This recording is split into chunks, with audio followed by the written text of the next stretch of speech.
আসসালামু আলাইকুম। আশা করি তোমরা ভালো আছো। আল্লাহর রহমতে আমিও ভালো আছি। আজকের ভিডিওতে আলোচ্য বিষয় হচ্ছে নবম ও দশম শ্রেণীর অর্থাৎ যারা পরীক্ষার্থী তাদের জন্য উচ্চতর গণিত থেকে স্থানাঙ্ক জ্যামিতি নিয়ে আলোচনা করব। স্থানাঙ্ক জ্যামিতির অধ্যায় হচ্ছে 11.1। সুন্দর একটি অধ্যায়, খুব সহজ। যদি তোমাদের এখানে একটি সূত্র যদি জানা থাকে তাহলে তোমরা সলিউশন করতে পারবে, সমাধান করতে পারবে।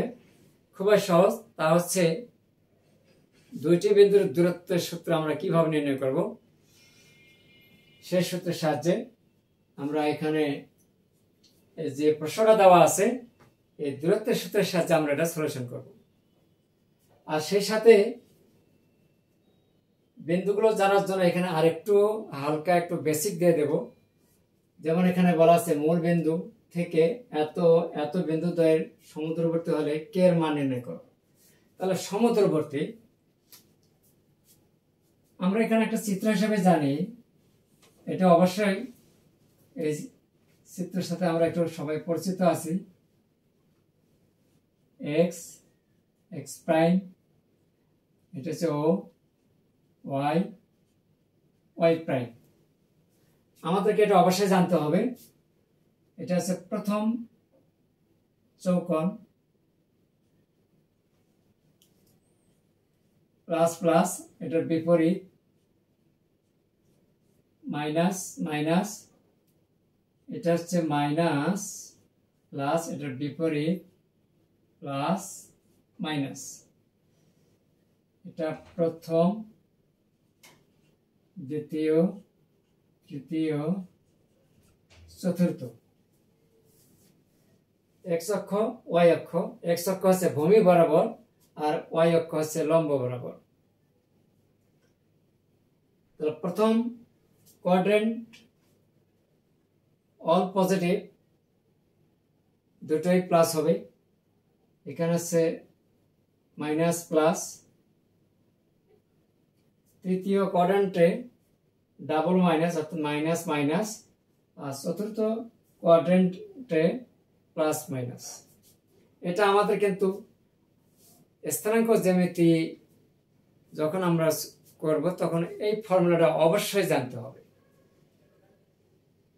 Plus plus minus plus minus minus plus minus. অর্থাৎ মনে রাখার একটু সহজ উপায়, প্রথম চৌকোণে যদি প্লাস হয় তার বিপরীতে ডাবল মাইনাস। দ্বিতীয় চৌকোণে আছে মাইনাস প্লাস, চতুর্থ চৌকোণে হবে প্লাস মাইনাস। এভাবে আমরা একটু মনে রাখার চেষ্টা করব। আর দুইটা বিন্দুর মধ্যে যে দূরত্ব তার একটা ফর্মুলা আছে, সূত্র আছে। এই সূত্রটা কিভাবে হয় এটা আমি আগের ক্লাসে দেখিয়ে দিয়েছি। যারা দেখছো তো ভালো, আর যারা এখন হয়তো পাওনি এদের জন্য আমি আরেকটা এই সূত্রটা কিভাবে আসে এটা আমি তোমাদেরকে প্রমাণের সাহায্যে দেখাবো আর কি। দূরত্ব নির্ণয় সূত্র, যদি দুইটা বিন্দু একটা P x1 y1 O Q x2 y2 হয়, দুটি বিন্দু হয় যদি, তবে পি কিউ সমান আমরা কি জানি, root x1 - x2 whole square plus y1 - y2 whole square. এটা অবশ্যই জানতে হবে। এই সূত্রগুলো যখন জানা থাকবে তোমাদের কাছে গণিত খুব ইজি বলে মনে হবে, কোনো কঠিন মনে হবে না। তাই চলুন আজকে প্রশ্নমালা হচ্ছে উচ্চতর গণিতের 11.1 স্থানাঙ্ক জ্যামিতি। এখানে 5 নম্বর প্রশ্নটা আমরা আজকে সলিউশন করে দেখাবো। মূল বিন্দু থেকে এত এত বিন্দু তার সমুদ্রবর্তী হলে কে এর মান নির্ণয় করবে। দুইটা অক্ষের ছেদ বিন্দুটা হচ্ছে আমাদের মূল বিন্দু, দুইটা অক্ষের ছেদ বিন্দু হচ্ছে মূল বিন্দু। তো মূল বিন্দুর স্থানাঙ্ক কিন্তু 0 0, এটা দেওয়া হয় 0 0। আরেকটা যদি আমরা আরো একটু যদি বাড়তি জানতে চাই তাহলে আমরা এখানে যদি আমরা এইভাবে একটা সেট করে নেই, তাহলে এখানে এ, এটা এ, এটা বি।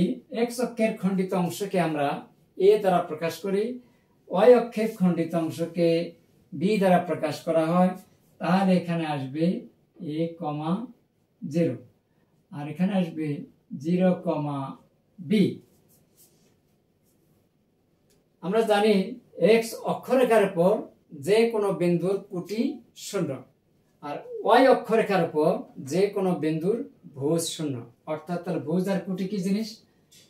যদি এখানে এক্স ওয়াই হয় তাহলে এক্স কে বলা হয় ভুজ আর ওয়াই কে বলা হবে কোটি। এইভাবে আমরা মনে রাখার চেষ্টা করব। তাহলে এখানে যদি এখানে তাহলে বাম পাশে এখানে এটাকে আমরা এক্স মনে করব আর এটাকে ওয়াই মনে করব, ঠিক এখানে এটা এক্স এটাকে ওয়াই হিসেবে আমরা গণ্য করব, মনে করব। তাহলে চলো এই বিন্দু থেকে তাহলে আমরা কিভাবে আমরা কে এর মান বের করব তা আমি আজকে তোমাদের সামনে সলিউশন করে দেখার চেষ্টা করছি। তোমরা মনোযোগ সহকারে দেখার জন্য চেষ্টা করো। চলুন যদি আমরা একটা চিত্র থেকে চলে যাই, সাময়িক হালকা একটা চিত্র মনে করে, এখানে মূলবিন্দু যেহেতু বলা আছে, এখানে মূলবিন্দু মানে কি 0 0। তাহলে এখান থেকে একটা বিন্দু নিলাম, যাতে একটা নাম দেওয়া হলো, যদি আমরা এ দিই তাহলে এখানে -5 5, আর এটাকে যদি আমরা বি দেই তাহলে কি লেখা যাবে 5k। এই চিত্র 5 নম্বরের শর্ত হিসাবে আমরা এখানে লিখতে পারি, যেহেতু সমুদ্রবর্তী বলা আছে, হ্যাঁ, এখান থেকে যা দূরত্ব এখান থেকে তাই দূরত্ব, তাহলে আমরা কি লিখতে পারি এ ও এ শর্ত মতে লেখা যায় ও এ সমান সমান ও বি। তাহলে বা তাহলে ও এ যদি আমরা নেই তাহলে সূত্র হিসেবে আমাদের এখানে কিন্তু সূত্র আছে x1 - x2। তাহলে এখানে এটা হচ্ছে x1 আর এটাকে মনে করব x2। তাহলে এখানে কি লেখা যাবে 0, এখানে একটা রুট হবে 0 + 5 হোল স্কয়ার, সূত্রের মাইনাস আর এই মাইনাসের প্লাস, তারপর প্লাস আবার কি লিখবো 0 - 5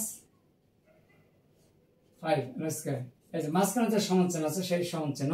এখন উভয়ের পরিবর্তে আমরা কি লিখবো এখানে, যেহেতু এটা x x1 x2, তো সূত্রে আমাদের এখানে আছে √0 - 5 whole square plus 0 - k 0 - k whole square. এটা হচ্ছে y1 y2 সূত্র আমরা অ্যাপ্লাই করে ফেলেছি।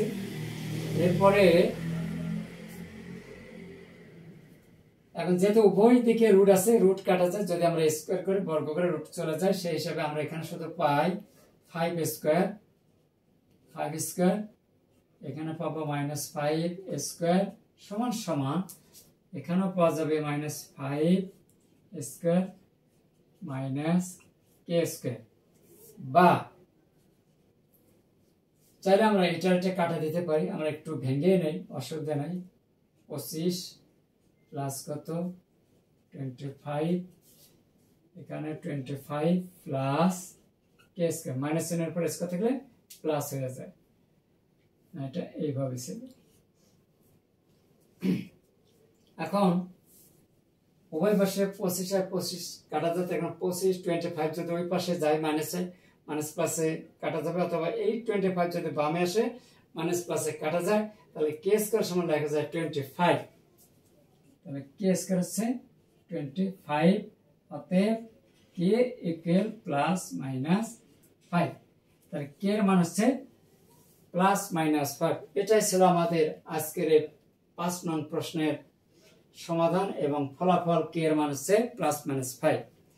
তাহলে আশা করি বুঝতে পেরেছো। আমার এই ভিডিওটি যারা দেখছো তাদেরকে ধন্যবাদ, এবং ভিডিওটি ভিজিট শেষে অবশ্যই একটা লাইক করবেন। তার কারণ তোমরা যদি লাইক না করো, আমি অনেক কষ্ট করে ভিডিওগুলো করি, তাহলে লাইক করে অবশ্যই সামনে থেকে আবার নতুন ভিডিও করতে উৎসাহ আসে। ধন্যবাদ সবাইকে, ভালো থাকবেন, আল্লাহ হাফেজ।